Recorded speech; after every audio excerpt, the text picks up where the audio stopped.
Hey guys, so I want to say this one is basically a song one. Um, I can't remember what the song is, but if you guys know it, please tell me. And sorry if I messed up on the song. I don't really like singing in front of people, and this is actually my first time doing this, so let's get on. For a long time, the Naga and the Medusa slash Gorgons people were at odds with each other until the king of Nagas, Izuku Midoriya, fell in love with the queen. I cannot say these correctly. I'm so sorry. Gorgon Queen Yin. The two would meet in secret and carrying out their romanticy in secret. Eventually, they brought a child into the world together. They named her Eri. Sadly, their happiness was stripped away in a flash. The Naga people stormed the castle, ready to kill the Gorgon queen, led by the Naga queen, Toga. Your Highness, we can't find them, one Naga knight said. Find him. He is my betrothed, whether he likes it or not. Once I find him, I'll make sure to punish him by killing the very thing he holds dear. Toga giggled cruelly. Binding between a pillar, Yin heard everything and quickly and quietly opened a secret door. It's finally okay, time for me to sing, I guess. Well, I'm not singing. I'm talking. It's finally come to knock down the door. I can't hide this time like I hid before, Yin sang quietly.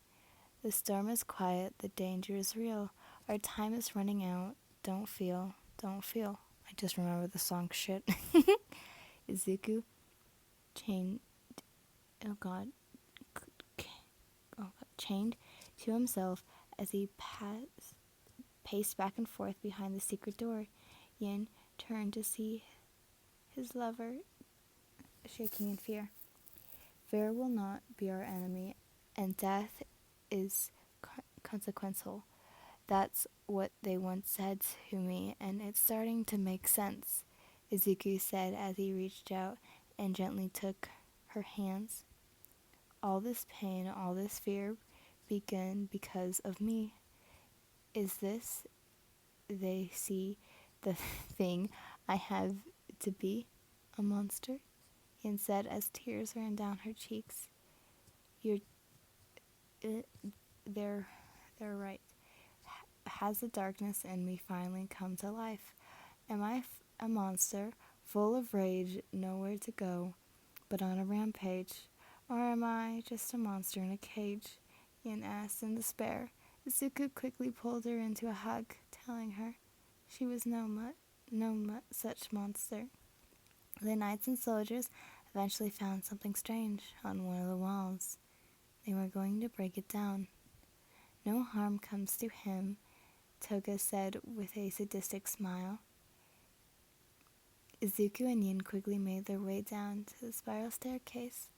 Izuku held Yin close, trying to comfort her. What do I do? No time for crying now. I started a storm. Gonna stop it now, Yin sang as she wiped her tears. Do I keep on running? How far do I have to go? And will that take the storm away or only make it grow? Yin sang to herself as she began to pick up the pace, moving past Izuku. I'm making my way. World colder. How long can it survive? Is everyone in danger as long as I'm alive? Was I a monster from the start? How did I end up with this frozen heart?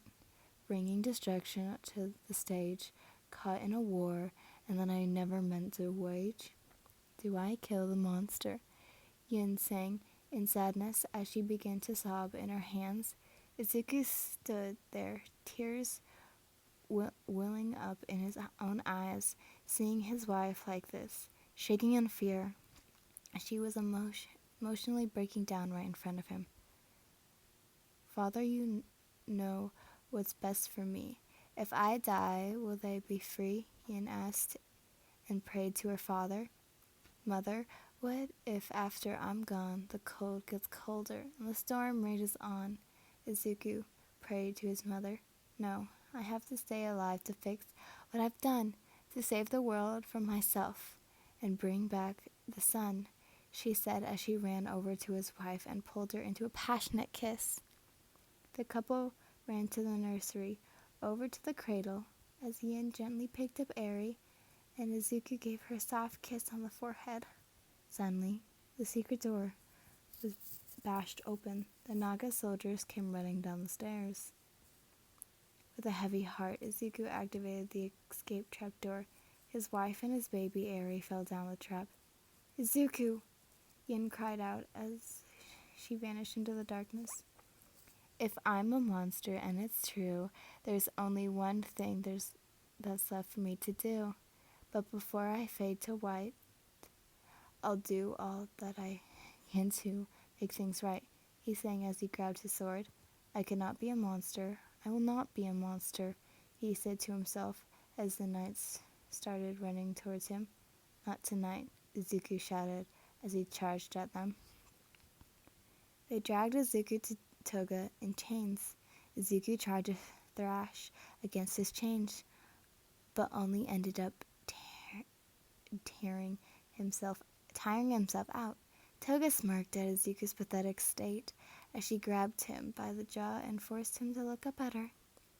You've been very naughty, Izuku. I'll have to punish you, and show you just who you belong to, she laughed as she bit down on his neck. Izuku cried in pain. It was muffled as his muzzle as he struggled against his restraints, and with that they made their long trip back to the Naga kingdom.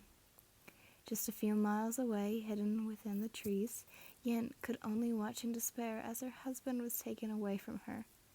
Eri started to fuss and cry for her father. I'm sorry, little one, Yin sobbed as she held Eri close to her heart. I think there's a part 2. What if I'm looking? No, there's not. Sadly, there's not a part 2. I feel so bad, but I hope you guys enjoyed, and sorry I didn't sing. I did not want to do this. But I hope you guys enjoyed, and I love you.